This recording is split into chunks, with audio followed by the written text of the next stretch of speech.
Okay, 4.4 is to calculate the total wages for the number of employees required on an annual basis, and this takes some calculation to work this one out. Set up your table this way or any way you like, basically. Maximum number of movements per day. We need the busiest day of the year, so to do that I'm going to run a max function on the movements range of cells.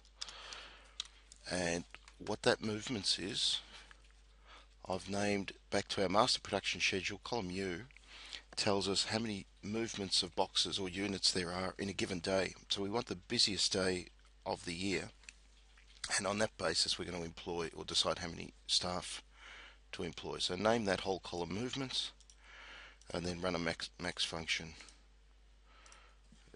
to find it.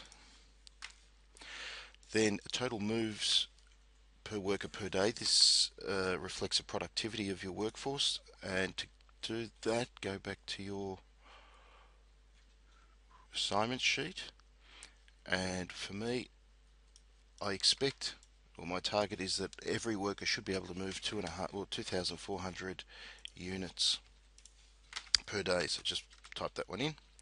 Therefore, the total number of warehouse workers required is maximum moves in a given year on a given day divided by productivity, and it tells me I need 150 workers. You're going to have a high number, but I had to do that, or yours will probably be a bit lower, but it'll still be disproportionately high.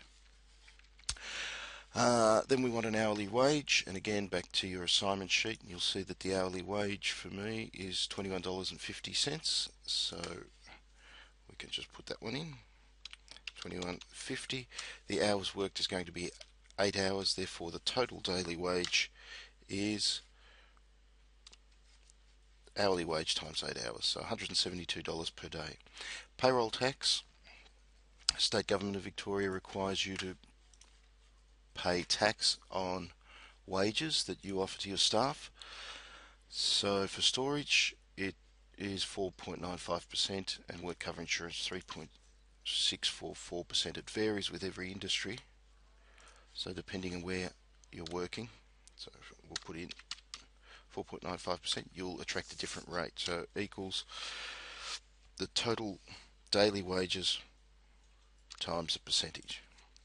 So we pay $172 to our staff, $8.50 to the state government, and we cover 3.44, I think it was 3.644, and same thing again. And again, the insurance premium will change depending on what industry you're working in. So warehouse and distribution is classed as riskier than, say, working in a bank. Total gross wages per day is the sum of total wages, payroll tax, and work cover insurance. Total wages per year then is daily rate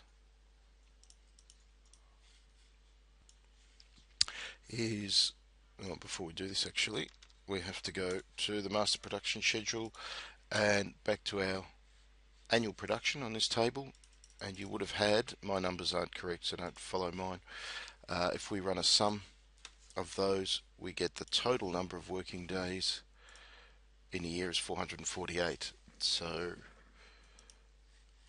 our wages is going to be the total gross wage per day times 448, which is working days in a year, times the number of warehouse workers required. So we end up with $12 million as our wage for the year, and that seems like a large number, but when given the amount of garments that we're moving through our distribution centre, you'll see it doesn't. It's not significant.